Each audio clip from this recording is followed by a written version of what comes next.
House of Brainiac. Gotta say, this was a damn good event. Finally got around to reading it because it leads into Absolute Power, the next event. So, but yeah, I enjoyed this. I skipped the tie-ins because they're usually filler anyway. But starts off Brainiac invading Metropolis. He sends his drones in this Zarnian gang, which is Lobo's race. So I'm calling them the Lobo gang to pretty much capture all the power users. So they capture all of Superman's family and Livewire and Parasite and them. And, they don't get John because who knows where he's at. And they don't get Power Girl because I guess she's on a different frequency being from Earth 2 or whatever. But, and they don't take Steel because, he's just human. But yeah, Superman's pissed because he don't play about them twins. So he teams up with Lobo to try to find where Brainiac's ship went. And then we got this 2.5, which has 3 stories in it. And I would recommend not skipping this because you get the how Brainiac got the Lobo gang. He had them in a bottle city. And you get Perry White running for mayor. That story was kind of meh. And then you get Amanda Waller, her story, which they've been building for a long time now. And basically that Council of Life she was talking to was Brainiac. So that was good. Oh yeah. And then part 3, they had a little I know some people don't read the little backstory at the end, but they gave you some knowledge about Brainiac's son, Brainiac 2, which I ain't know about, so I would say read that. But anyway, we see Connor and Supergirl break out on the ship. They're trying to escape. And they threw us Connor fans a bone. He got a power up, his telekinesis. And I gotta say the artwork was amazing because you never know. They've butchered the Super Family plenty of times, but Connor actually looks like a grown man. Keenan, he looks good, but Kara, she looks good. Like, I know people don't really like the jackets. I mean, yeah, but yeah. Anyway, so they're trying to escape from the ship.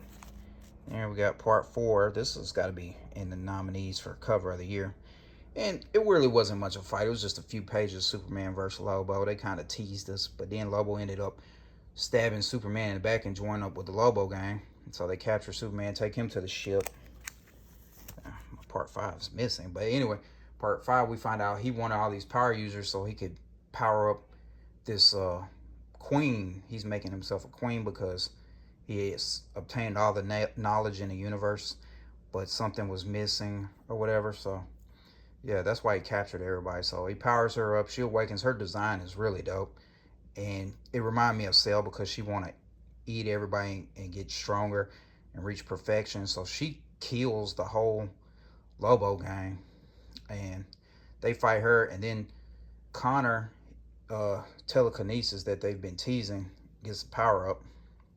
And he shuts her down. Then Lena and Luthor connect to Brainiac's hive mind, and they shut him and the ship down. And they've been teasing for a long time now, is Luthor good or bad? But this really convinced me that he's became a good guy by doing that to save his daughter. And there was also a backstory about his daughter too that I would recommend not skipping because I wasn't familiar with her story either. So yeah, I would read that too. But anyway, they stopped Brainiac, but he managed to ship his, well, yeah, he sends his queen off in a ship, which she'll reappear in this next arc, Absolute Power. And everybody gets back to Earth, and we see Superman and Lobo fist bump. And yeah, and then at the end, they kind of tease the arc further down. They show Doomsday coming, like punching his way out of hell. So I'm looking forward to that. I hope they actually do something meaningful with Doomsday because he's one of my favorite villains. But, I don't want to see him be a punching bag. But this was a damn good arc. And now I can start reading Absolute Power. But, yeah, they always kind of tease upcoming arcs with Superman. Like, because they teased Brainiac way back. They had Brainiac appear in the Milestone universe. And I was hoping he would invade their Earth. But actually, he was just there recruiting different Brainiacs. He was going, but the Brainiac and Superman are dead in the Milestone universe, so he didn't stay there long. So that's why he showed up in that comic when I was reviewing the Icon versus Hardware comics. So that was cool. We need more milestone stories, but yeah. So I'm looking forward to reading Absolute Power now, which I'm not going to read all the tie-ins. It's only supposed to be 4 parts, but it's just a bunch of, well, I am going to read the Batman and Superman tie-ins since I read their books. But yeah, overall this was really good. And